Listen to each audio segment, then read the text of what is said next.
It seems like everything about the way we used to run our companies is changing these days. It's not just working remotely or employee resignations or digitalization.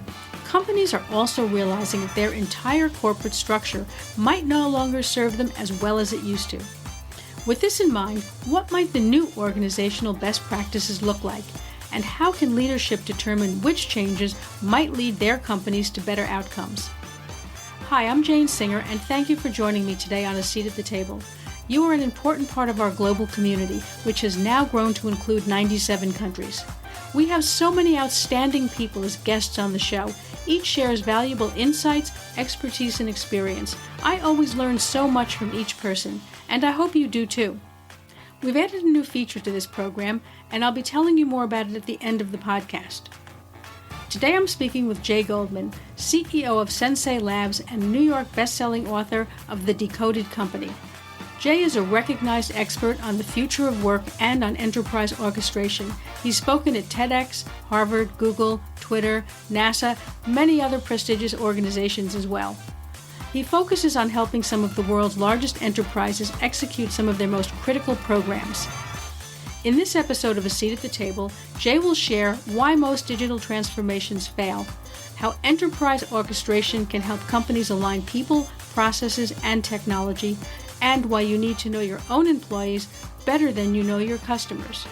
Before we get started, if you are a supply chain executive who'd like to finally put an end to information overload and get a simple, concise, fact-based summary of key market developments and shifts, then the current situation in sourcing is exactly what you're looking for. To get immediate access, head on over to thecurrentsituation.net. That's thecurrentsituation.net, where you can get all of the details. I'll put a link in the show notes, and of course there'll be links over on our website. Now let's sit down with Jay and find out how to rethink some of our organizational structures. Jay, I'm really happy to have you on A Seat at the Table. Companies are facing what seems to many like a never-ending onslaught of challenges these days. Things they never expected, right? Like the pandemic, the logistics logjams, now what's being called the Great Resignation. I think that for most people, they feel the old best practices no longer seem to be working. So I'm really looking forward to hearing your view on how companies can rethink how they run their businesses. Yeah, pleasure to be here. Thank you. Very excited for the conversation. Maybe we can jump in by starting with what you had said in your book, I believe, that you should know your talent better than you know your customers, that companies should know their talent better than they know their customers. Can you explain what you mean by this? Sure. Yeah, if you think about it, the amount of time and effort that we invest in knowing our customers. So imagine, for example, to use a digital example, that you run an e-commerce site and you have all kinds of analytics on that site and you know what's bringing people in. And if you're doing advertising and user attraction, you know which campaigns are working effectively and you know the behavior they have and you know the path they take through the site and you know what they're adding to carts or not adding to carts and when they're abandoning carts and all of that analytics that we have around our customers from a digital sense, we don't know the same about our team. That's interesting. And because of that, we don't necessarily engage them in things that are exciting to them. We don't craft career paths that are going to help them to be passionate about what they do and to experience growth and remain excited about working there. I think we're seeing the end result of some of that in the Great Resignation and people rethinking some of the priorities in their lives and maybe leaving jobs that weren't as exciting for them or where they weren't having an opportunity to grow as much. And so the book, The Decoded Company, is really about this idea of how do we turn that data lens inward in our organizations and say we have all of these tools and analytics and other things that we use to understand our customers. What happens if we map our team the same way and as a result get far more leverage out of that data? A really engaged, passionate team member who's doing the best work of their career has a much larger impact on your organization than a single customer who makes a better purchase. A really interesting point. How do we do that? How can a company start to get that data on their own employees? Actually, we have most of the systems in place today. If you think of this as sort of digital body language or digital exhaust, as it sometimes gets called, it's really just the interaction with digital systems. And so, Right.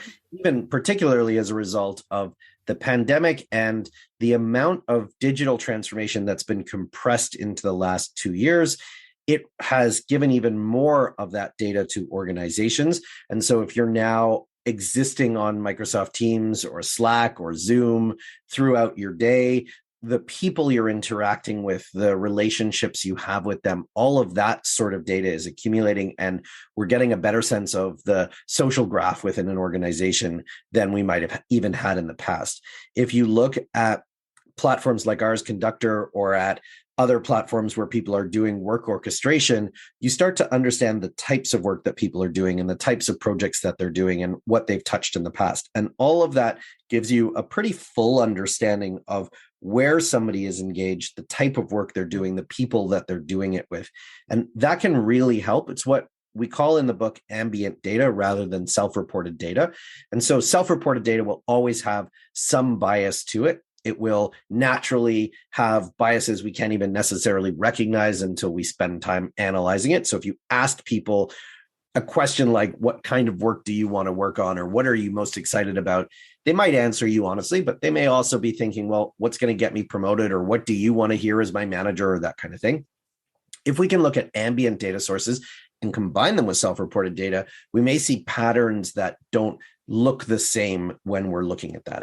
And one of the patterns we talk about in the book, for example, is if you have enough data and you're able to analyze it the right way, you might identify somebody whose engagement level has changed.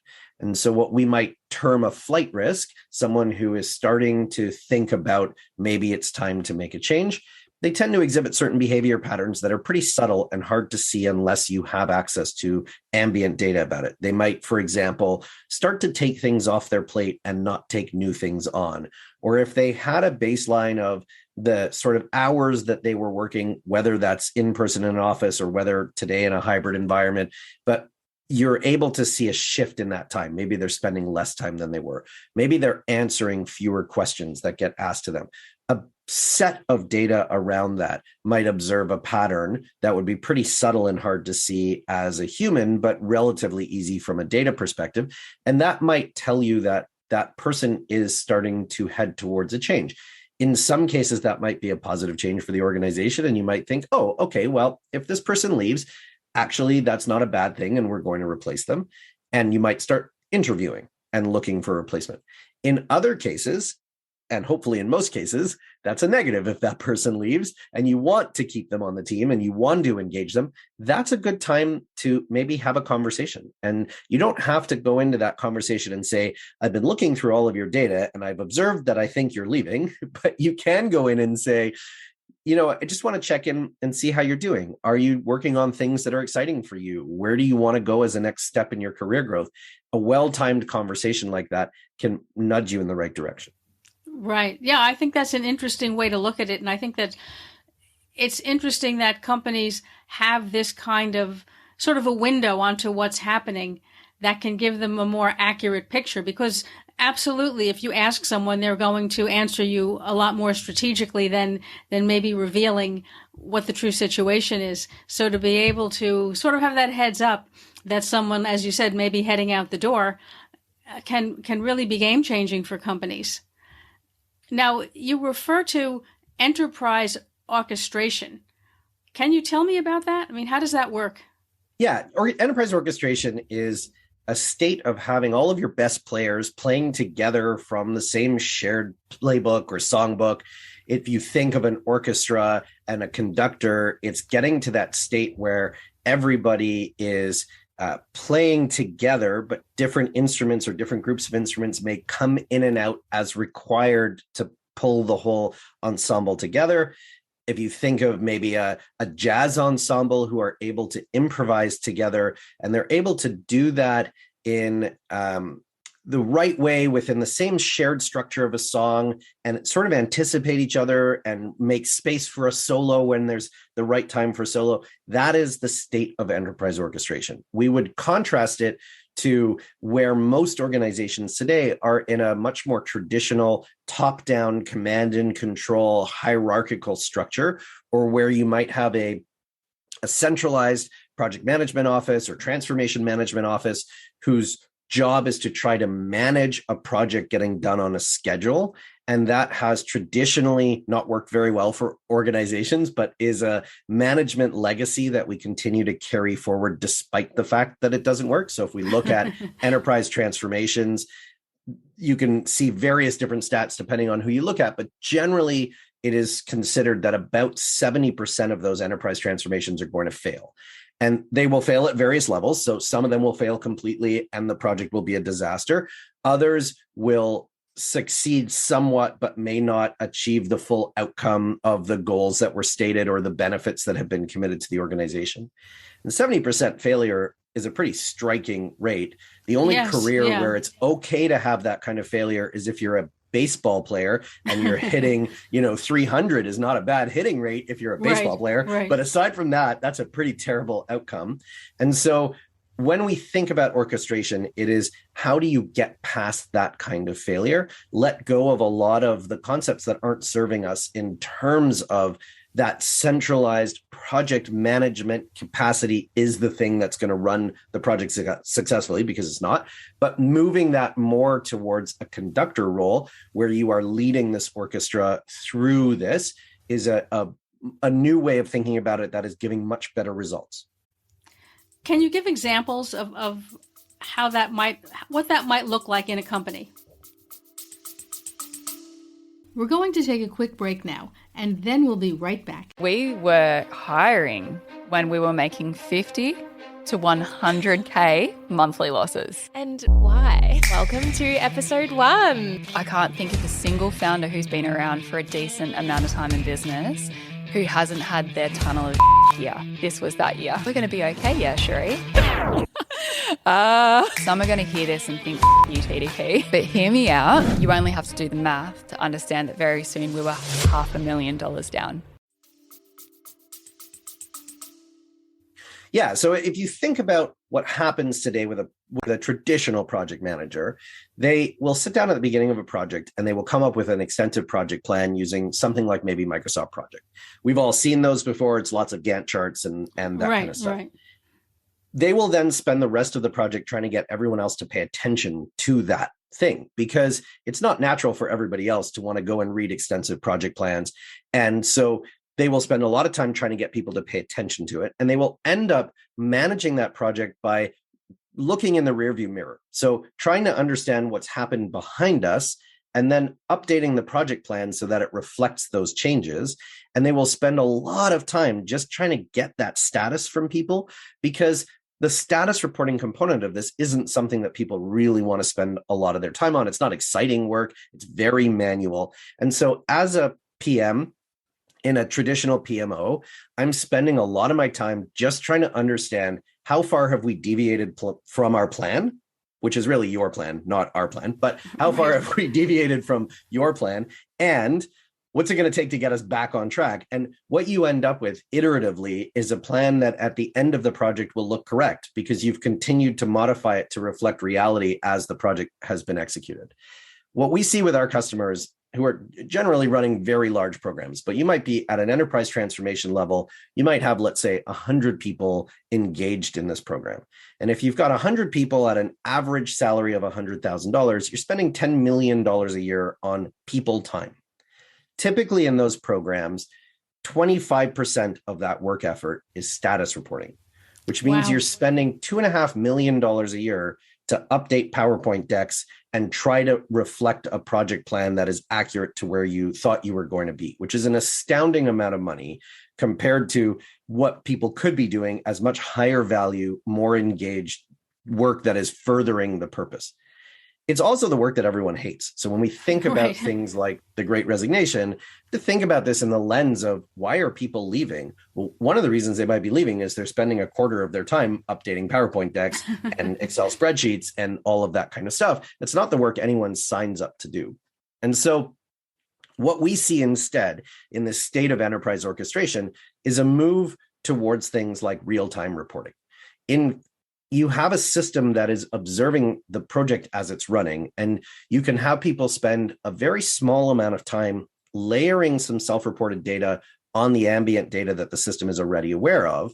Then you can move to maybe 5% of your work effort is status reporting, and you can move away from the things that, frankly, computers are really good at and people aren't so good at. So that would be things like assembling a PowerPoint deck to reflect status. We can do that automatically. We can export data about the program into a PowerPoint deck, or maybe looking at some of those project health metrics across that program in the same ways you might detect an at-risk team member who might leave. You can detect at-risk programs that may have health indicators that are offside. It's easier for computers to do that across a large set of data and find those subtle patterns than it is for people to do that. So enterprise orchestration looks like everybody working on the things, for the most part, that they really find valuable, higher order work, doing that in an environment that is helping to orchestrate that across everything, collecting data about program health and real-time status, and automating a lot of the manual effort that would otherwise go into that. Very interesting. And I think that it really does tie into a lot of what we've learned during the pandemic, when people have been forced to digitize things that they were on the fence about, right? Discussing, thinking about, but sort of circling around prior to this event.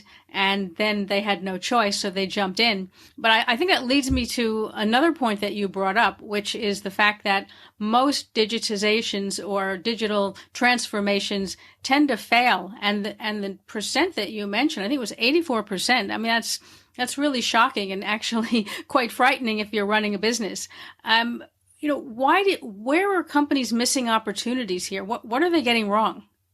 Yeah, the data changes depending on the source, obviously, as everything does. But I would say the numbers that we tend to see, so 84% is some data that's come out of long-term analysis of just enterprise programs. So not necessarily transformation. Many of them probably are.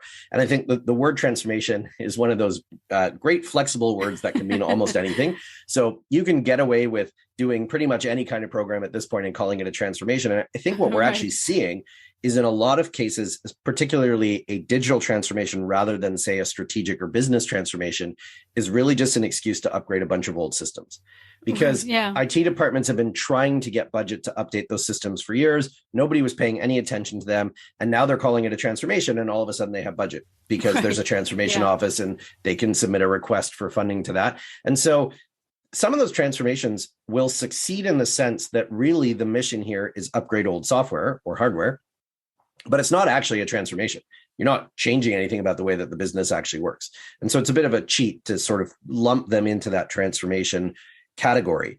But the data around enterprises just failing at large scale projects is actually worse than the data around enterprise transformation. So we've seen numbers as high about 84% of large scale enterprise projects will just fail. And, obviously they'll fail in different amounts depending on the project. But I think it comes down a lot to this idea that you can manage a project and that you can keep it on the rails and you can be that central top-down command and control. When we were writing Decoded, and we did some research into where these notions of top-down hierarchical command and control come from. And the obvious place is the military. And we have obviously millennia of militaries behind us of various forms that all took on a very much command and control. You go right back to the ancient Roman armies and that kind of thing. And then we took that into the business world in a very similar way.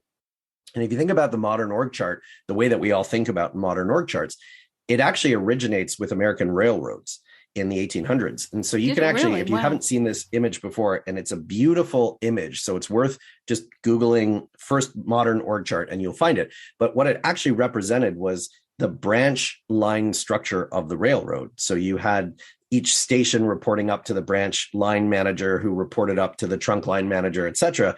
That's how you get to a modern org chart, the way that we sort of think about them and look at them even today.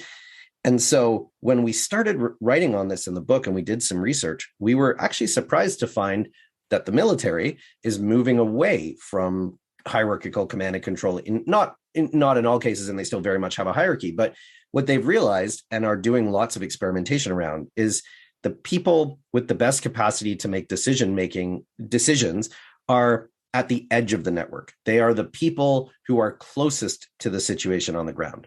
And so they will push as much of the authority and decision making out to the edge of the network as they can. And only when there's a critical decision that has to come back up the chain will it now come up the chain. You have the most data, you're in the best position to make the decision. Most organizations don't run that way. We have adopted all the bad side of hierarchical command and control and not realized that often, even an organization of the size of Sensei Labs, often team members will come to me and say, hey, I need to make a decision. What should I do? I don't know. They're the ones who are closest to the decision and should make it. And so it's really, in a lot of cases, that's just about empowering people to feel like they have the authority to make a decision that they actually do have the authority to make. Yeah, I think it's an interesting point you bring up, and it reminds me of something that I heard Elon Musk talk about when he was interviewed about how he's running Tesla and SpaceX and so forth. And it's similar to that in that the decision making is very decentralized, and that people closer to the problem are really empowered to make decisions on that particular situation, as opposed to everything being pushed back up the chain, as you're saying. So I think that's quite an interesting point that you bring up, that other companies can also be doing that. Because we sort of look at what Elon Musk is doing and we think, yeah, it is, really cutting edge. But then we also think, his companies are not exactly like the ones that we're working in or running. So there's a long history of trying to take best practices from elsewhere and apply them within our own organizations. And sometimes that works. But often by the time something becomes a best practice, it's actually quite out of date. If you think about the process that company went through to try a whole bunch of stuff and experiment and then get to a thing that actually worked and then start talking about it. And by the time you hear about it, it may be a decade after the innovation actually happened inside that organization. And so it's dangerous to try to take those things wholesale and implement them. I think we've seen waves of sort of trends of this, like Spotify got a whole bunch of attention for the structure of their engineering teams, which they've organized into what they call tribes and guilds and chapters, and they have a whole sort of structure around it. And by the time that actually kind of got lots of attention, they'd been doing it for a long time. And then lots of people tried to just pick up and run with exactly the same thing, but it doesn't work in your organization the way that it works in Spotify. And so we always kind of caution against this idea of just wholesale try to implement a best practice. It's not necessarily the right one. But I'd say there's sort of two things that we use internally that can be really helpful for people. One is to try to understand the difference between reversible and irreversible decisions. So a reversible decision might be a bit painful to reverse, but we can reverse it. And the truth is, most organizations, most decisions are reversible decisions. There aren't that many that are irreversible. Sometimes you sign a legal agreement and now you're kind of stuck. But the truth is, most of those decisions are reversible. If it's a reversible decision, make it as quickly as you can and empower people to make that decision. If it turns out to be wrong, then you've learned something. Celebrate the learning of what you've learned and move on from there. Irreversible decisions make slowly because they have the risk of really causing a problem. So, for example, if you were about to sign a lease on a 3-year space, that is not a reversible decision very easily. It's going to cost a lot of money. Make that decision slowly. If you're thinking about whether you should experiment with a new way of attracting customers, that's a pretty reversible decision. Make it quickly and get whatever learning you can from it. So that's the first thing. The second thing is a question that we ask ourselves, and they play together very well. The question when we're looking at should we try something is it safe to try? Because in most organizations, there's a kind of negative stop energy against making changes. People fear about their jobs, they're worried about their own reputation, all of those sorts of things come into play. And so if you go to a team and say, hey, we're thinking about doing this, what do you think? You're going to get a lot of, we shouldn't do this. It doesn't seem like a good idea. And really what you're hearing is, I'm worried about my job or my place in the organization. People don't come right out and say that. So they couch it in other expressions, or they will find reasons that seem entirely valid that you shouldn't do it. If you reverse the question to, I'm thinking about doing this, is it safe to try? Then the only reason that somebody can say no is if they can think of a reason why it isn't safe. And so you reverse that to, by default, experiments go ahead, rather than by default experiments get stopped in their tracks. And the safe piece of that can be literally safe in the physical sense. Like, I don't think this is a good idea because someone's going to get hurt. That is a good reason to not try the experiment. But it might also be safe in the sense of like, I don't think this is safe because if we're wrong, there's a huge reputational risk to us. Or if we're wrong, we're going to lose our biggest customer or something like that.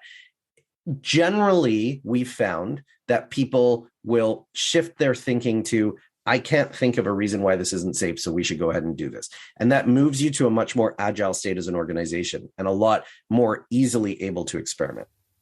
I think that's a great way to look at it. And I think it does free people up because you're right. When you work for an organization, particularly a big one, you don't want to be the person who champions something that failed and then end up taking the hit for the failure. So I think that when you shift the mindset that way, it does free people up to be more experimental. And like you said, if it's reversible, then you can stop the damages pretty soon if it doesn't look like it's working out as planned. Yeah, and you can set certain milestones along the path. If we're not seeing the kind of return by here, we're just going to cancel it. So you can always minimize the damage a little bit in terms of how big it could get. I think there's a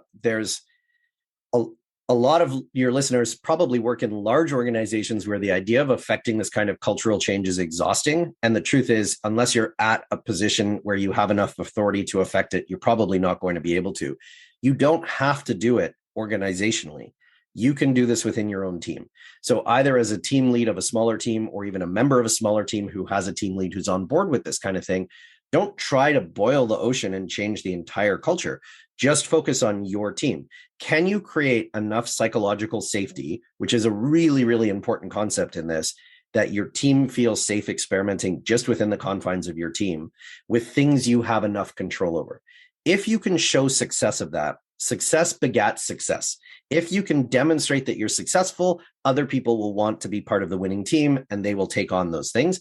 You can do it in a safe way where you don't have to tell anyone outside the team if it doesn't work. But if it does work, now you've proven out some new things and you can push it forward. I think that's a great way to get started. And you're right. It does create sort of a safety net for people. It allows a company to maybe, try to see, if there's proof of concept by doing it within one department or with one team. So I think that's a really great approach, a really good way to get started on this. Well, Jay, thank you so much for sharing all of this. Before I forget, how can people connect with you? Where can they find your book? Yeah, so you can buy Decoded anywhere that you would buy a book, Amazon or your local bookseller. Support local booksellers if you can. Okay. So The Decoded Company is the name of the book. It was a New York Times bestseller, so you should be able to find a copy. Also, if you prefer audiobooks, you can listen to more of my voice from Audible or wherever else, because I read the book as the recording. If you'd like to learn more about Sensei Labs, it's senseilabs.com, or find us on LinkedIn or other social media platforms. And you can discover more about enterprise work orchestration and our platform Conductor, which delivers enterprise work orchestration for some of the world's largest organizations. Wow. Well, we'll definitely have to take a look at those. And I'm going to put the links in the show notes as well to make sure that people are able to find them. And I just want to thank you so much for sharing all of these insights and bringing a new perspective to things that all of us are facing, but most people could do with sort of a different point of view. Thank you. It was a pleasure to be here. Thank you for tuning in to A Seat at the Table. If you enjoyed this episode or learned something from it, I'd love to hear about it. Your feedback powers this show. If you'd like to support the show, please hit the subscribe button so you never miss an episode. Also, share episodes you found valuable on LinkedIn or other social media, and call out your biggest insight or takeaway from the program. And don't forget to tag me, Jane Singer. I'd love to see which episodes you like best. And if you have time, please leave a review on any of the major podcast channels. As I mentioned at the beginning of this podcast, A Seat at the Table has a new feature. If you've ever listened to a podcast and thought, I have a question, well, now you can ask. I'll be letting you know about upcoming guests on our show, and you can send in questions. Also, you can ask questions after the show, and we'll forward them to our guests for feedback. If you'd like to participate or just want to learn more, head on over to our website at seatpodcast.com. That's SEAT podcast.com for all of the details. The links will also be in the show notes. You can leave any thoughts, feedback, or suggestions there, and yes, I will read them. Thank you for joining me today and for supporting the show. I'm Jane Singer, and I'll see you in the next episode of A Seat at the Table.